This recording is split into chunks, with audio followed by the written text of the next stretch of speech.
there were people then who thought like this.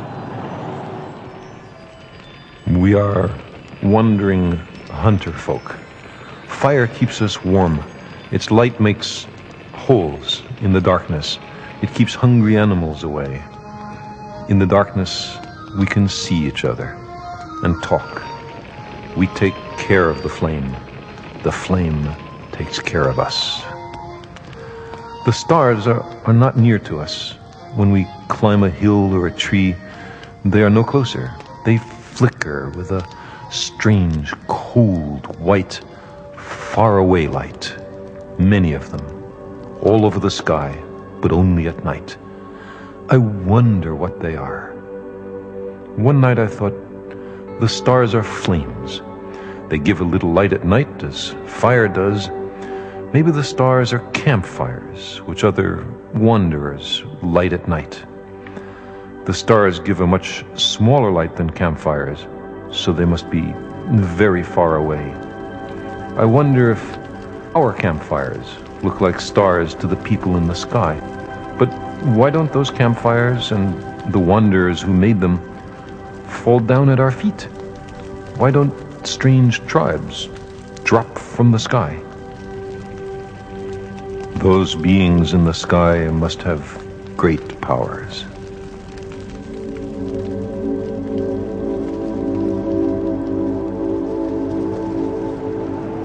Every hunter-gatherer had such thoughts about the stars, but we know from contemporary hunter-gatherer communities that very imaginative ideas arise.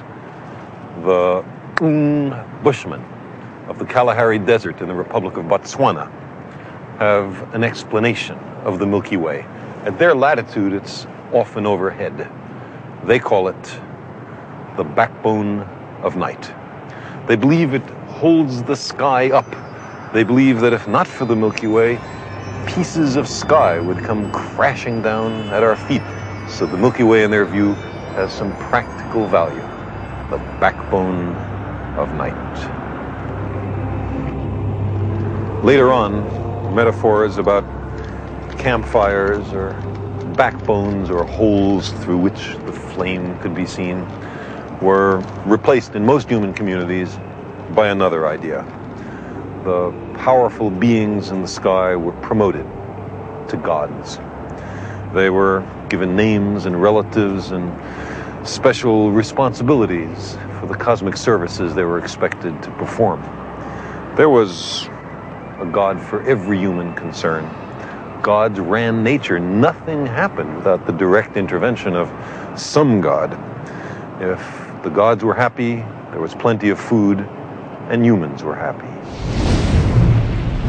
But if something displeased the gods, and it didn't take much, the consequences were awesome. Droughts, floods, storms, wars, earthquakes, volcanic eruptions, epidemics. The gods had to be propitiated, and a vast industry of priests arose to make the gods less angry. Because the gods were capricious. You couldn't be sure what they would do. Nature was a mystery. It was hard to understand the world. Our ancestors groped in darkness to make sense of their surroundings. Powerless before nature, they invented rituals and myths, some desperate and cruel, others imaginative and benign. The ancient Greeks explained that diffuse band of brightness in the night sky as the milk of the goddess Hera, squirted from her breast across the heavens. We still call it the Milky Way.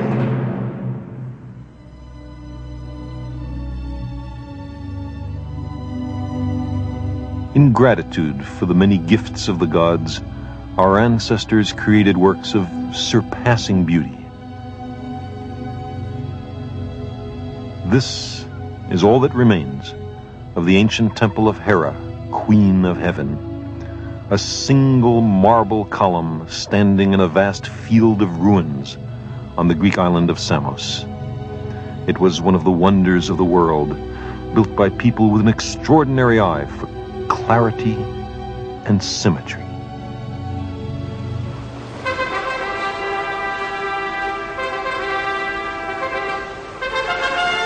Those who thronged that temple were also the architects of a bridge from their world to ours.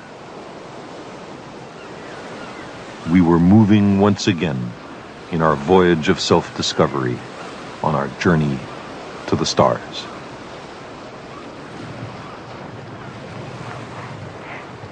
Here, 25 centuries ago, on the island of Samos and in the other Greek colonies which had grown up in the busy Aegean Sea, there was a glorious awakening. Suddenly there were people who believed that everything was made of atoms, that human beings and other animals had evolved from simpler forms, that diseases were not caused by demons or the gods, that the earth was only a planet going around a sun which was very far away. This revolution made Cosmos out of chaos. Here, in the 6th century BC, a new idea developed, one of the great ideas of the human species. It was argued that the universe was knowable. Why? Because it was ordered, because there are regularities in nature which permit its secrets to be uncovered. Nature was not entirely unpredictable. There were rules which even she had to obey. This ordered and admirable character of the universe was called Cosmos. And it was set in stark contradiction to the idea of chaos. This was the first conflict of which we know between science and mysticism, between nature and the gods.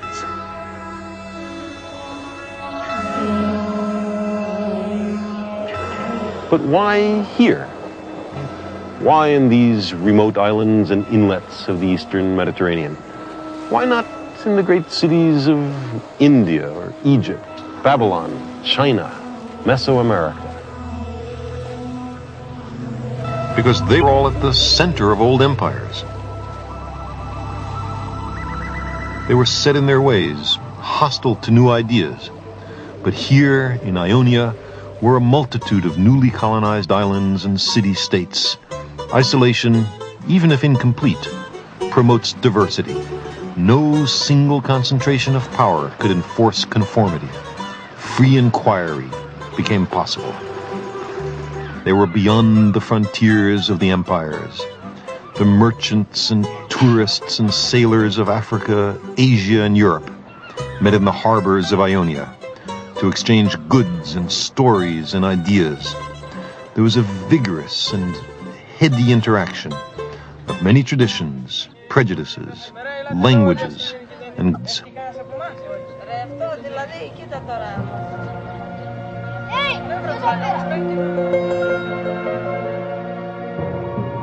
People were ready to experiment. Once you are open to questioning rituals and time-honored practices, you find that one question leads to another.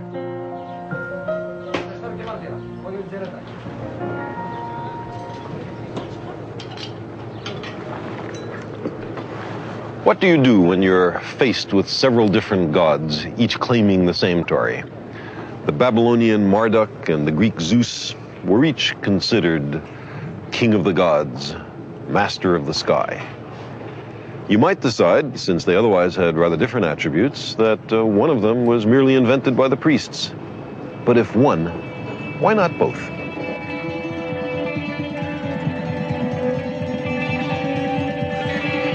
And so it was here that the great idea arose, the realization that there might be a way to know the world without the God hypothesis, that there might be principles, forces, laws of nature, through which the world might be understood without attributing the fall of every sparrow to the direct intervention of Zeus.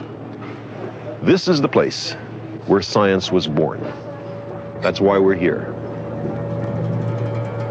This great revolution happened between 600 and 400 BC.